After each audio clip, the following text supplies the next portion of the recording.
Hello and welcome to this week's episode of Let's Gamespot. I'm Jeff Gersman, your host this week as we check out the releases scheduled to hit the shelves. It's turning out to be a pretty good week for new releases so far, and that includes big names like Master of Orion 3, Indiana Jones and the Emperor's Tomb, and Xenosaga. We'll also check in with John Carlo for the latest happenings from the news desk, and we'll show you some footage of some cell phone games from a company known only as Jamdat. Add to that a look into all of this week's releases and the world's most beloved trivia quiz, and you've got the newest and exciting installment of... What the hell is this show called? Okay, Let's Gamespot.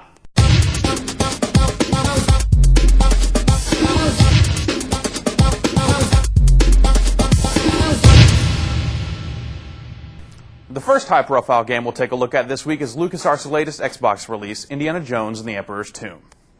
The game's storyline puts you in the role of the original action archaeologist, Indiana Jones. In the game, you'll go up against a powerful underground Asian society called the Black Dragon Triad. They form an alliance with a German mercenary by the name of Albrecht von Beck. The Beck and the Black Triads figure that together they can find the heart of the dragon, a black pearl that gives its owner the power to control minds. Rumored to be buried in the crypt of China's first emperor, the artifact has been hidden for more than 2,000 years. Unfortunately, this seems to change as the alliance heads out in search of the pearl. Indy, being the world's leading archaeologist, is tapped by an Asian businessman named Marshal Kai for the task of finding the pearl first and returning it to the Chinese government. Matters are further complicated by the fact that Indy must search the world to find and assemble the 3 scattered pieces of the dragon seal, which is, as these things go, the key to unlocking the Emperor's crypt. Kai's assistant, Mei Ying, accompanies Indy in his challenging quest as he races to beat Beck to the pieces of the key. Based on the same engine that powered Buffy the Vampire Slayer, Indy's basic structure is rooted in the standard third-person mold, with combat, exploration, and puzzle solving all coming into play. You spend much of your time hunting for keys or other items to gain access to new areas, and you also battle enemies in hand-to-hand combat, which is supported by the game's robust combat engine. Indy's attacks run the gamut from standard punches to throws and various combos. When faced with armed enemies, you can disarm them and steal their weapon. In a pinch, you'll also be able to make use of whatever's at hand, like shovels, chairs, table legs, that sort of stuff. Finally, you'll be able to make use of Indy's trusty bullwhip for taking out enemies and swinging across gaps. The game also contains vehicle segments that will have you tearing through the streets of Hong Kong in a rickshaw and brawling on moving gondolas on a mountainside.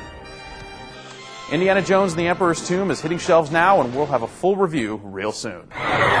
Fans of the space empire building series Master of Orion will be pleased to hear that the latest installment, Master of Orion 3, will be hitting store shelves this week. Master of Orion helped popularize the genre of 4X space empire games with a design that encompasses empire management, custom spaceship design, diplomacy, spying, tactical ship combat, and automated ground combat. The second game of the series added yet another layer of sophistication by modeling colony management in more detail, as well as having multiple planets per star system. Master of Orion 3 seems to follow in the previous game's footsteps and maintains the vast scale implied in having galaxies that can have from 50 to 200 stars, where each star has between 1 and a half dozen or so orbiting planets. That's a lot of planets. Before starting a game, there are 7 different galactic configurations to choose from, including 4 sizes of amorphous cluster galaxies and 3 sizes of spiral galaxies, which have 2 or 3 widely separate arms of stars spiraling out to create choke points for potentially easier territorial control. The game packs in a lot of complexity for hardcore fans of Space Empire games, and those who generally like grand strategy may be consoled by the fact that there's a lot of automation to the low-level tasks. That'll help you minimize micromanagement and keep the turns moving quickly. The game includes 16 pre-built species, each with its own strengths and weaknesses. The large number of races and their decidedly alien-sounding names may make it hard to differentiate between your enemies and allies, but at least you'll know what they look like.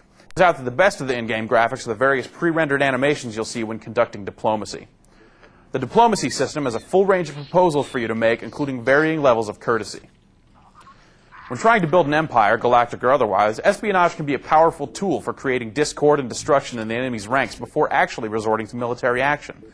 The game has spies specialized in a variety of actions, such as reducing military preparedness, blowing up infrastructure, causing diplomatic discord, or slowing down research. The actual mechanics are quite simple. Just train spies in a given area and set them on a given empire. Counterspying isn't really an option, and the only way to reduce the effectiveness of enemy spies is to turn up the oppressometer setting that trades your population's happiness for better internal security. It's possible to build 3 basic kinds of ships: starships with warp drives, system ships that are cheaper and have more room for weapons, and star bases. Ship combat can be left to the AI to control off-screen or while you watch. There are a few options for the player who decides to control tactical combat, mainly just movement, attack, and retreat orders. The ships fire automatically when targets are in range. Master of Orion 3 is scheduled to roll into stores this week for the PC. Namco and Monolith Software's long-awaited sci-fi RPG Xenosaga will be released this week for the PlayStation 2. Let's have a look.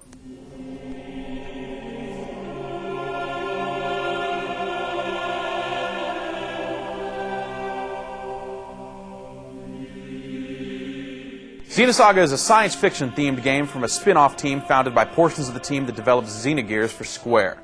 The game is set thousands of years in the future when humankind is being threatened by a mysterious, ethereal alien menace called the Gnosis. Shion Izuki is a young scientist heading up the development of a female android equipped to deal with these bizarre monstrosities. Without giving too much of the story away, she and her android creation partner up with other characters who, coincidentally or not, are headed to the same destination. Along the way, they'll face the wrath of the Gnosis, a number of shadowy political factions, a deranged and masochistic villain, and more in a story that's rife with intrigue. All of this unfolds in cutscenes that sometimes go on for more than 30 minutes at a time. In all, the game packs in hours of non-interactive 3D cutscenes, often leaving you to do more watching than playing. You can have up to 3 characters in your party during a fight, and you take turns slugging it out with your enemies much like in most other RPGs. Characters can use close-range attacks and long-range attacks, various special moves, and ether powers, which are basically magic spells. In a nod to the combat system of Xenogears, characters can execute combinations of moves in a single round, and by delaying your actions for a turn, you can make a character unleash his or her most powerful attacks. Xenosaga Episode 1, Der Will zur Macht, for the PlayStation 2 will be available this week. Be sure to check out our full review of the game. Ever since its 1999 release, the EverQuest series has flourished on all fronts. This week, subscribers to the massively multiplayer PC franchise can get their hands on a new expansion called EverQuest, The Legacy of Acacia. There have been 4 retail expansion packs for EverQuest since early 2000, but Legacy of Acacia will be the first one to be primarily distributed via download, which is currently available from Sony's EverQuest site for $21.95. Included in the expansion is a new playable race, the Froglocks. These frog-like creatures have been long present in EverQuest as monsters, but they sport a new look when they debut as a playable race. Also new to the pack is an expanded item capacity for banks, an enhanced tool for finding groups, a guild management tool, a built-in cartography system, a new item slot dedicated to charms, and the ability to customize a character's look with armored dyes. There are also new spells, dozens of new monsters, and new zones targeted for characters from levels 35 to 60. Those who don't want to deal with such a lengthy download can look for it on retail discs in the coming weeks, but the product is primarily targeted online distribution and will be available in limited quantities at select retailers. Be sure to check out our EverQuest Legacy of Acacia game space for more information on the expansion. Acclaim's long-running All-Star Baseball series will be joined by one more title this week with the release of All-Star Baseball 2004 for the GameCube and Xbox. All-Star Baseball 2004 includes all the teams, players, and stadiums from the major leagues, but it doesn't stop there.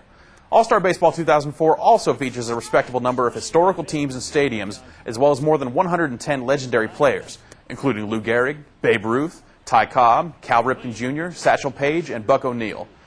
In addition to the rosters packed into the game, Acclaim will be offering downloadable rosters for the Xbox version so you can keep your virtual game of baseball as true to life as possible. In all, All-Star Baseball 2004 features 9 game modes, allowing you to do everything from simply jumping into an exhibition game with 2 teams of your choice to placing yourself in a specific situation in the game's scenario mode, which allows you to tackle 21 of the most talked about situations from last year's season, such as trying to win last year's All-Star game. All-Star Baseball 2004 will also feature a new pickup game mode that is set up so you and your opponent are given 18 randomly picked players to choose from.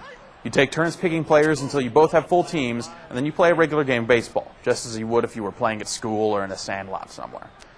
Also new this year are a number of DVD-style extras that you can unlock in the game's scenario mode. Included with the extras is an assortment of original interviews featuring Cal Ripken, Derek Jeter, and more.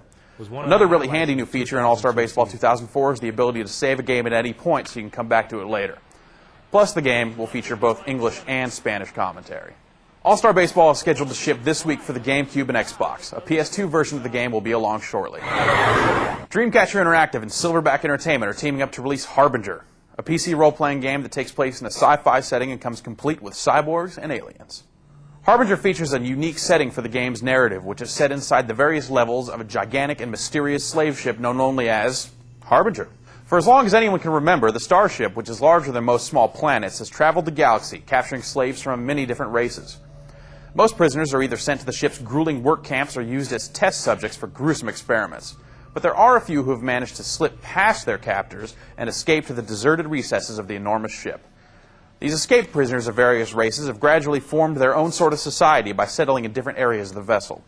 You can control a single character by choosing from one of three playable types: a human, a gladiator, which is a huge robot infused with the consciousness of a human being, or a Kulabine, which is a member of an alien race with innate regenerative abilities. Each of the three races not only looks different, but each also has different strengths and weaknesses that factor into the gameplay.